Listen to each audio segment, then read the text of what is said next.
जय महादेव। हम पाताल भुवनेश्वर से भगवान शंकर के दर्शन करने के पश्चात अब दर्शनों के लिए जा रहे हैं माँ पूर्णागिरि के द्वारे। माँ पूर्णागिरि 52 शक्ति पीठों में से एक शक्तिपीठ है। जब राजा दक्ष ने महायज्ञ का आयोजन किया तो सभी देवी देवताओं ऋषि मुनियों को आमंत्रित किया, पर भगवान शंकर को आमंत्रित नहीं किया। यह देख माता सती भगवान शंकर से बोली कि हे प्रभु, मैं अपने पिता के महायज्ञ में जाऊंगी और उनसे पूछूंगी कि आपको वहां आमंत्रित क्यों नहीं किया।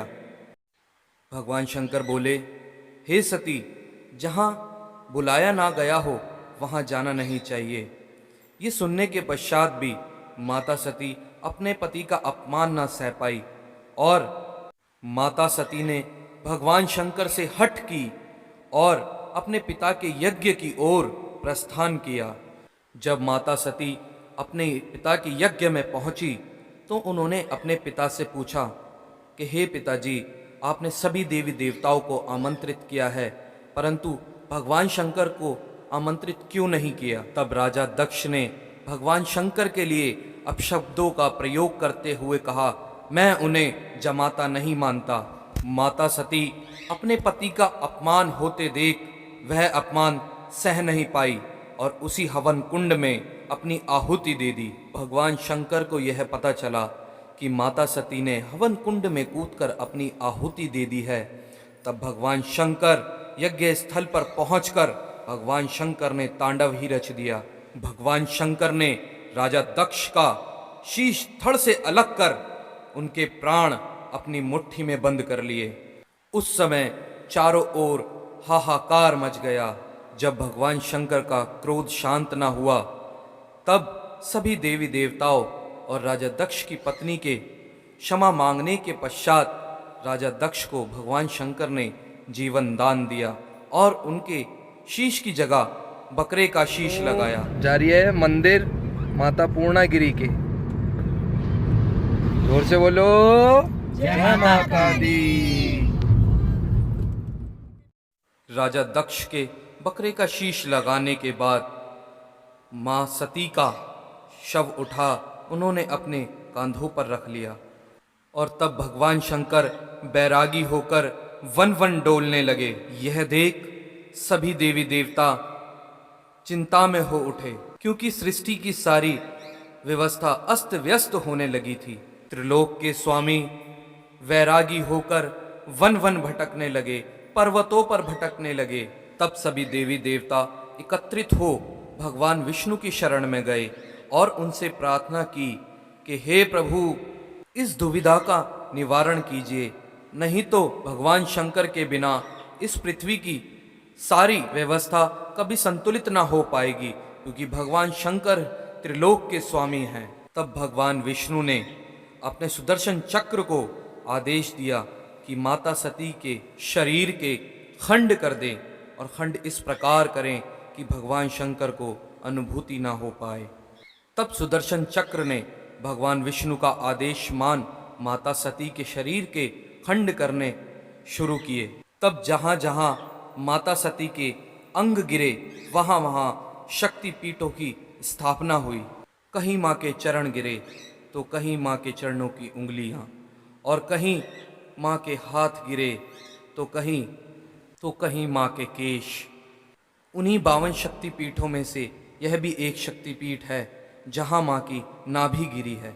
तो आइए चलते हैं और माँ के दर्शन करते हैं। तो कल रात हम पहुँच गए थे टनकपुर और हम इस होटल में रुककर हमने विश्राम किया। तो रात को हम इस होटल में रुके थे। 3 स्टार होटल है, बहुत अच्छा एक्सपीरियंस रहा यहाँ का। ज़्यादा महंगा भी नहीं था, 1200 रुपये में इन्होंने रूम दे दिया, क्योंकि इनके पास एक्स्ट्रा रूम थे ही नहीं, क्योंकि यहाँ बहुत ज़्यादा पब्लिक आई हुई है माता जी के दर्शन करने के लिए। तो आइए होटल देखते हैं। ये रूम था हमारा, बहुत बड़ा सा रूम था। तो हमने एक एक्स्ट्रा बेड ले लिया था हमने यहाँ पे, मैं वहाँ सोया था नीचे। तो वॉशरूम वगैरह भी इनके साफ़ सुथरे हैं। अभी लाइट नहीं है, थोड़ी लाइट की प्रॉब्लम है, तो ये उसके अकॉर्डिंग ये बहुत अच्छा है, क्योंकि इनके पास इनका खुद का जनरेटर भी है। बाबू आओ, चलो। और सबसे बड़ी बात कि साफ़ सुथरा है।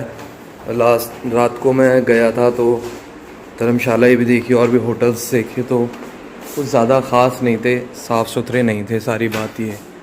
तो इनका ये एक प्रोजेक्टर रूम है, ये इनका कार्ड है। और सबसे बड़ी बात कि इनके यहाँ फैसिलिटीज़ बहुत सारी हैं। आपको पार्किंग की कोई टेंशन नहीं है, खाने की कोई टेंशन नहीं है। इनकी अपनी कैंटीन है भैया की। और यहाँ पे आने के लिए एक बार मैं भैया से कहूँगा, भैया यहाँ का थोड़ा सा लोकेशन बता दीजिए, कहाँ है? बताओ। लोकेशन है शास्त्री चौक, आपका नियर पड़ेगा पंजाब पीएनबी बैंक। आपको अगर पीएनबी बैंक से आप लेफ़्ट लेंगे तो आपको राजश्री के पास में। तो ये रेलवे स्टेशन इससे कितनी दूर है? रेलवे स्टेशन से आपका मे बी 700 मीटर होगा। अच्छा। वॉकिंग डिस्टेंस पे भी 5-10 मिनट। तो हम कह सकते हैं कि वॉकिंग डिस्टेंस पे है रेलवे स्टेशन से। और सबसे बड़ी बात कि इतनी साफ़ सुथरा होने के बावजूद भी, 3 स्टार होने के बावजूद भी कोई ज़्यादा महंगा नहीं है। रात को भैया ने जो मुझे रूम अवेलेबल कराया 1200 रुपये में, हम 4 जने यहाँ लोग रुके। और फैसिलिटीज़ भी सब अच्छी हैं। और सबसे बड़ी बात, स्टाफ बहुत अच्छा है इनका। सो मैं उसके लिए भैया को थैंक यू बोलता हूँ। Thank you so much. रात को दूसरे भैया थे तो उन्हें भी थैंक यू बोल देना मेरी तरफ से। और ये सब यहाँ का स्टाफ है। तो जब भी यहाँ आए तो यहीं पर रुकें, टनकपुर में सारी फैसिलिटीज़ हैं। तो और अब चलते हैं आगे यात्रा में। जय माता दी, जय महादेव। इनका नंबर मैं डिस्क्रिप्शन में दे दूँगा, तो आप इनसे कांटेक्ट कर सकते हैं। जय माता दी।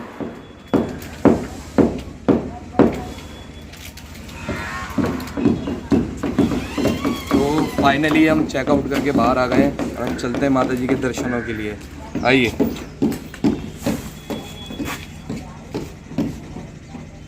रात को जब मैं पहाड़ पे से उतर रहा था तो हमारी गाड़ी के आगे के व्हील गर्म हो रहे थे। तो मैं चेक करा रहा हूँ कि क्या हो रहा है। भैया चेक कर रहे हैं।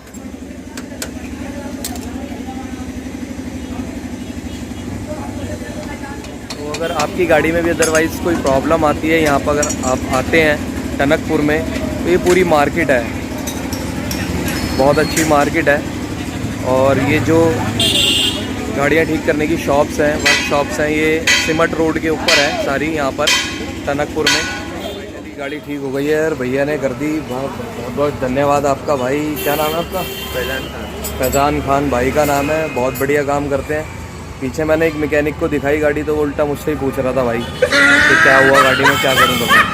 कम से कम भाई ने हाथ लगाते ही बता दिया भाई ये प्रॉब्लम है। क्या प्रॉब्लम हो गई थी भाई, घर बता दो ज़रा। डिस्प्लेड हार्ड हो गए थे और पीछे के ब्रेक शू डाउन थे। अच्छा, तो हमारे ब्रेक शू चेंज कराए हमने यहाँ पे, ये है। तो थोड़े से महंगे मिले, कोई बात नहीं, लेकिन भाई ने काम अच्छा करा है, उसके लिए बहुत बहुत धन्यवाद। और मैं चाहूँगा मेरा ब्लॉग ज़रूर देखें, आप भी हैं इस ब्लॉग में तो ऐसे ही सभी की सेवा करते रहें, क्योंकि यहाँ पे सभी यात्री लोग आते हैं।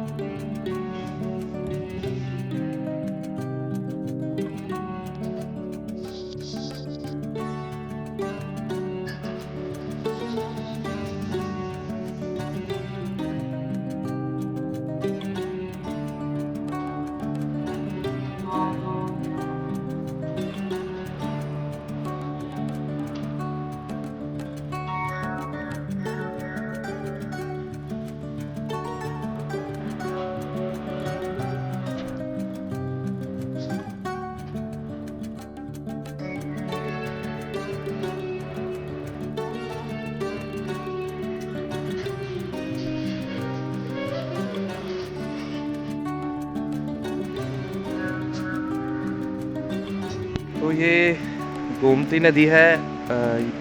लोग यात्रा पे जाने से पहले कुछ लोग यहाँ स्नान भी करते हैं और उसके बाद यात्रा पर प्रस्थान करते हैं। तो कुछ लोग आप देख रहे हैं पीछे नहा भी रहे हैं।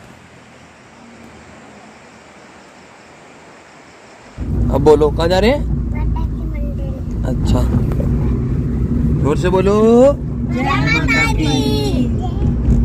जो यात्री रेल या बस से यात्रा करते हैं उन्हें टनकपुर और यहाँ से टैक्सी की सुविधा प्राप्त होती है, जिसका किराया 50 से 60 रुपये मंदिर तक लगता है।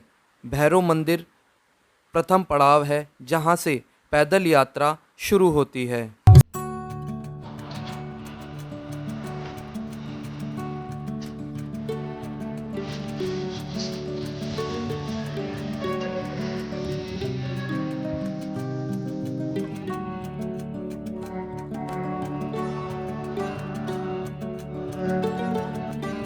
यह है पार्किंग स्थल, जहां आपको टैक्सी या अपनी गाड़ी यहीं पार्किंग में खड़ी करनी होगी और आपको यहीं से पैदल यात्रा प्रारंभ करनी होगी।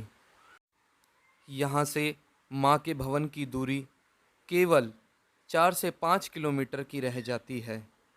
माँ के जयकारों के साथ आगे बढ़ते हुए भक्तजन अपने सभी थकान और कष्टों को भूलकर माँ की यात्रा के लिए अग्रसर हो जाते हैं।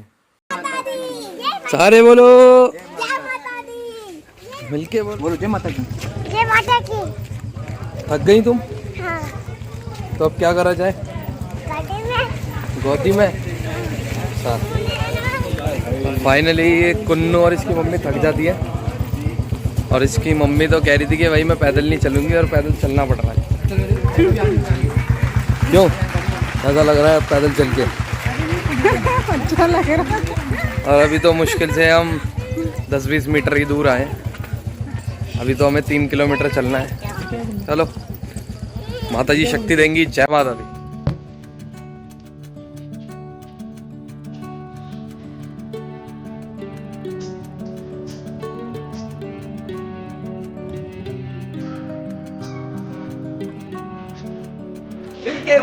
जय माता दी।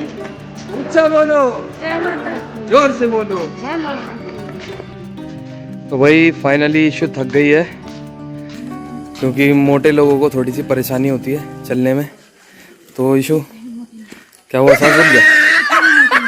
अच्छा, सांस तो फूल रहा है ना भाई। एक और मोटी लड़की आ रही है पीछे, और ये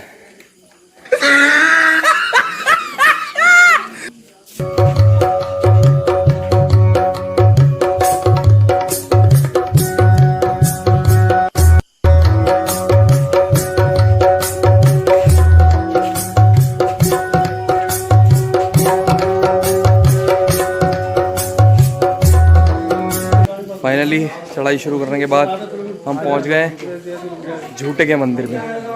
झूठे का मंदिर, आओ दर्शन करते हैं। यह माँ जगत जननी की शक्ति का प्रमाण है, जो इस मंदिर को यहाँ रखने के बाद यहाँ का राजा दोबारा हिला ना सका और माँ से झूठ बोलने के कारण आज यह मंदिर ज्यों का त्यों यहीं स्थापित है और आज भी इस मंदिर को इतना हल्का होने के बावजूद कोई हिला नहीं पाता। आइए जानते हैं इस मंदिर के विषय में। झूठे का मंदिर क्यों बोलते हैं?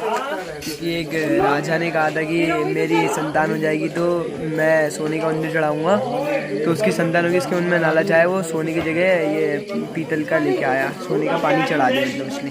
अच्छा, तो तभी झूठा मंदिर कहलाया जाता है। यहीं का राजा था? हाँ, यही का, मतलब बहुत सालों पहले की बात है। अच्छा, तो एक राजा ने झूठ बोल दिया माता जी से, सोने की जगह पीतल का मंदिर चढ़ाया उसने, इसलिए इसे झूठे के मंदिर के नाम से प्रसिद्ध हो गया, तभी से झूठे का मंदिर बोलते हैं। तेरे मंदिरा दे झूले झंडे लाल मैया जी तेरे मंदिरा, मैया जी तेरे मंदिरा दे झूले झंडे लाल मैया जी तेरे मंदिरा ते, मंदिरा ते तेरे मंदिरा ते, मंदिरा ते तेरे मंदिरा दे झूले झंडे लाल।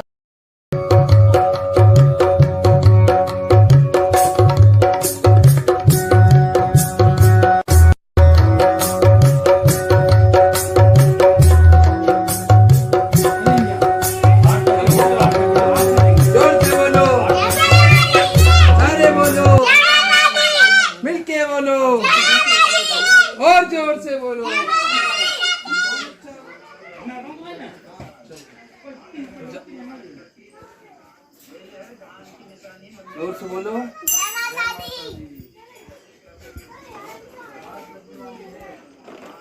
पीछे से भी ले लेना। जय माता दी, जय महादेव। फाइनली पहुंच गए माता पूर्णागिरी के द्वार पे। जय माता दी। जय माता दी।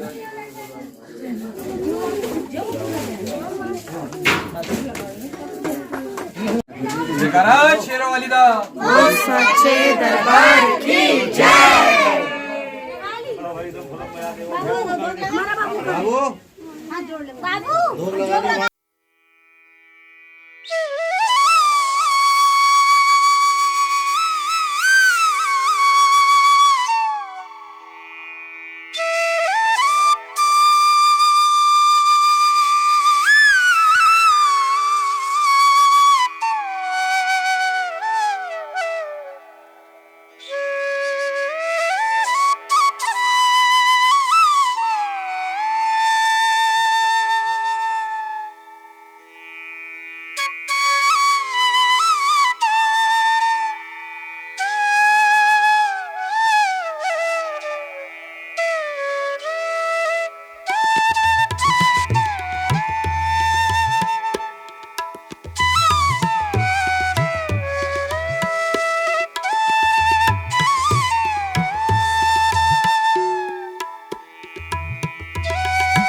हम खा रहे हैं कंदमूल, जो खाया था भगवान श्री राम ने।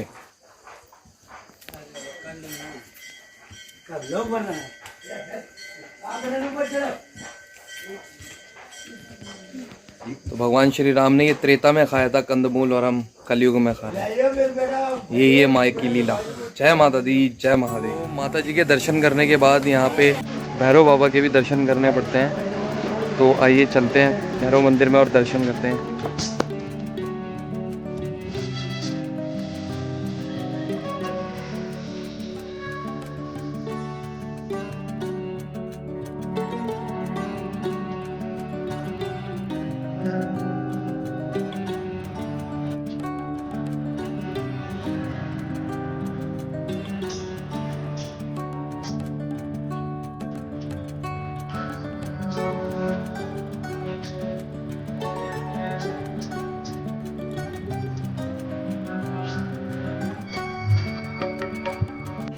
जैसा कि आप देख रहे हैं, दर्शन कर रहे हैं, माता जी के दर्शन करने के पश्चात बाबा भैरवनाथ के दर्शन होते हैं। लेकिन मुझे यहाँ के पुजारी जी से ये पता चला कि यहाँ बाबा की मूर्ति के तो दर्शन है ही है, जो मेन दर्शन है यहाँ प्राचीन जो है ये गुफा है।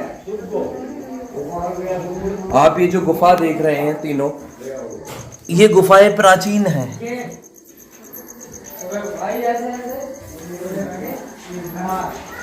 और ये पुराणों में वर्णित है, जो आप ये गुफा देख रहे हैं।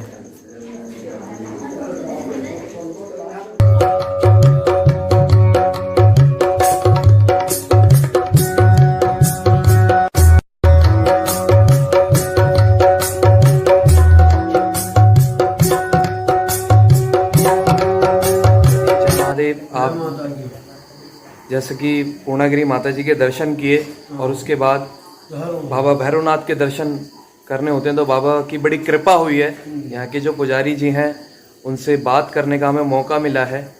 तो हम जानेंगे यहाँ के विषय में, थोड़ा पुजारी जी से कहेंगे। बाबा आ गए हैं, बाबा के यहाँ के विषय में थोड़ा सा बताएं हमें। सर ऐसा है, माता सती जब हमारी यहाँ पे नाली गिरी है, माता जी गुफा में रहती थी।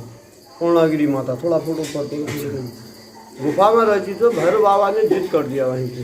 अच्छा। अंदर गुफा में जाने के लिए तो बड़ा संघर्ष हुआ।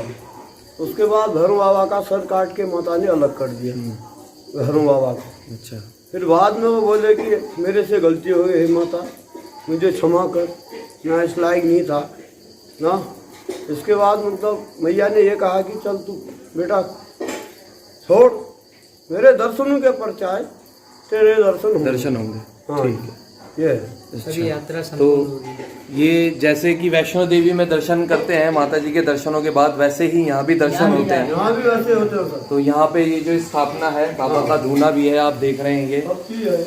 तो वैसे ही यहाँ भी जब तक आप बाबा भैरवनाथ के दर्शन नहीं करेंगे आपकी यात्रा सफल नहीं होगी।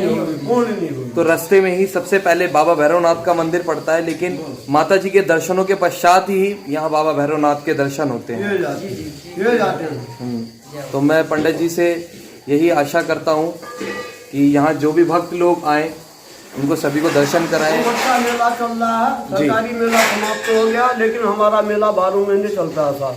2 साल लॉकडाउन से हम लोग मारे गए थे।